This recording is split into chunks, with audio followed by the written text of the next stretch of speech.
Welcome to the Vibrantly You podcast. We're your hosts, Megan Martineau, Caitlin Cipriano. In this podcast, we talk about fitness and nutrition on your motherhood journey. Whether you're trying to conceive, pregnant, postpartum, or beyond, you're welcome here. Nothing is off limits, and our goal is to support you in this important season of life so that you can feel vibrantly you. As a reminder, this information is not medical advice. Please see the show notes for more details. Hey mamas, welcome back to the Vibrantly You podcast.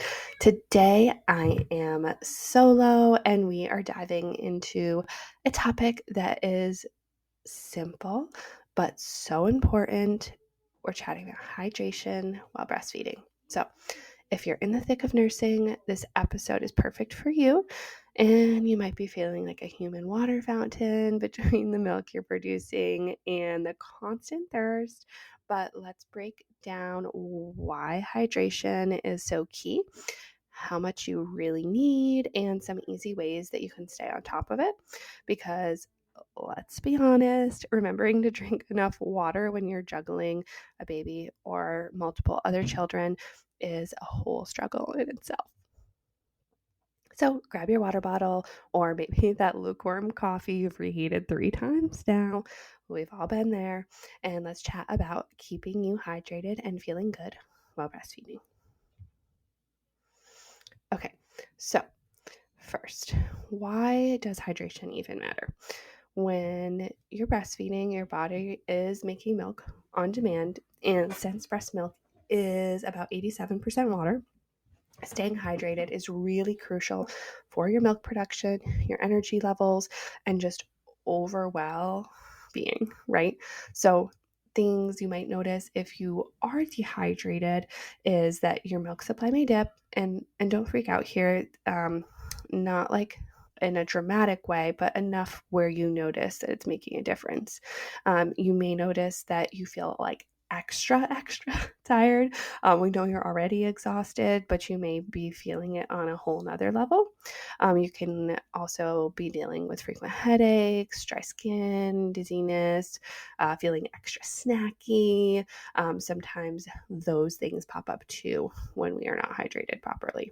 So the research suggests that while drinking more water won't necessarily increase your milk supply beyond what is normal for you, being dehydrated can reduce your overall output and just make nursing feel harder because your body is going to prioritize milk production, meaning that if you're not drinking enough, it's not necessarily going to take it away from that milk production and what is going to feed your baby, but it's going to impact how you feel, like fatigue and brain fog. So staying hydrated is not only ensuring that you, again, have like a positive lactation output, but that you can feel better too as the mama. So let's talk about how much you really need. Okay. So we tend to hear that classic, like 8 glass a day rule. But when we're breastfeeding, your needs are higher than that. The Institute of Medicine recommends somewhere around 3.1 liters, which is about 13 cups of fluids per day for lactating women, which I know might sound like a lot, but this includes all of your fluids, not just water. So while we want to prioritize water, this can also look like herbal teas and bone broth, your fruits and vegetables like cucumbers, watermelon. They all have high water content. So those types of things do count as well. Circling back, I also just find that too, like including these warm liquids to be really helpful. So again, like those herbal teas like peppermint are wonderful. Bone broth is hydrating and really great to replenish minerals when you're postpartum. If you like coconut water, that's another great one because it has electrolytes that are going to help with depletion too. So those types of things are going to like help add towards your hydration goals in general. And to try to like check in with yourself and see like, okay, am I hydrated enough? Am I dehydrated? Let's look at your urine, right? So if it is dark yellow and really concentrated, you need more fluids. If it's light yellow to almost clear, you're probably doing great. And if you're feeling like sluggish, getting frequent headaches, you're dealing with maybe constipation, you may want to consider trying to up your water, like overall fluid intake, before just like, jumping the gun, assuming it might be something else. But one thing I hear a lot from my mamas is like, oh, like I feel thirsty all of the time. Or maybe they are like, I do feel like I'm drinking enough, but I'm still thirsty. Again, this is a really demanding time. So don't just rely on like your thirst cues to lead you here. But definitely, like, if you're noticing a lot of thirst, like, try to get ahead of it. Like, really start off first thing in the morning and have one of your glasses of water. It can be really hard when you are like on the go or you just get like nap dropped with the baby. So have water bottles like strategically set up in your house to help with this. Put one in like the high traffic areas and also in the spaces where you go to sit down with baby, because that will make things 100% easier. And always check and make sure that that water bottle is not empty before you go sit down. I have been there way too many times. But it can be, again, just like hard to remember. So, try adding flavors as well. Like, keep things fun. Remember, electrolytes can be helpful.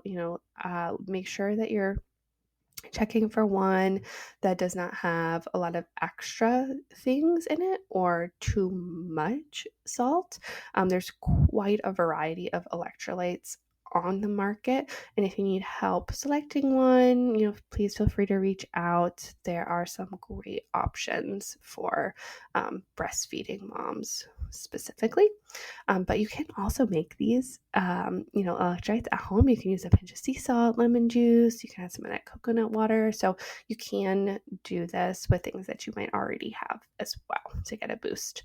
And then, you know, people always ask too when it comes to hydration and breastfeeding. And we have this episode in regards to caffeine during pregnancy. But when we're thinking about breastfeeding, caffeine is fine to include in moderation.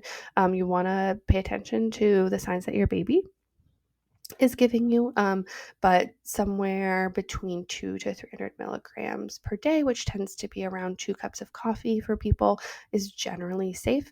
But pay attention if your baby is like fussy or gassy or it disrupts their sleep after you're having it, because it can impact, but every baby is really individual. So if you love your coffee, just pay attention to those pieces. And make sure that you are balancing out your coffee or other caffeine intake with plenty of water. My final thoughts for this topic is that this does not need to feel like another chore on your to-do list, but you may need to be intentional with it when you are working it into routine. But like, this is a busy time, but you have to, again, like, fill up your cup first, make sure you're nourishing yourself, you are healing, give yourself grace, just like everything, especially with this early postpartum phase. But tune in, listen to your body, get support if you need it. And if you have any questions on hydration, please don't hesitate to reach out. You can shoot me a message over on Instagram at Wholesome Huntress Nutrition. And if you are feeling the extra love today, we would love to have you leave a quick review. It helps getting this information out to more mamas who need it. So we would appreciate that. And we cannot wait for you to listen to next week's episode.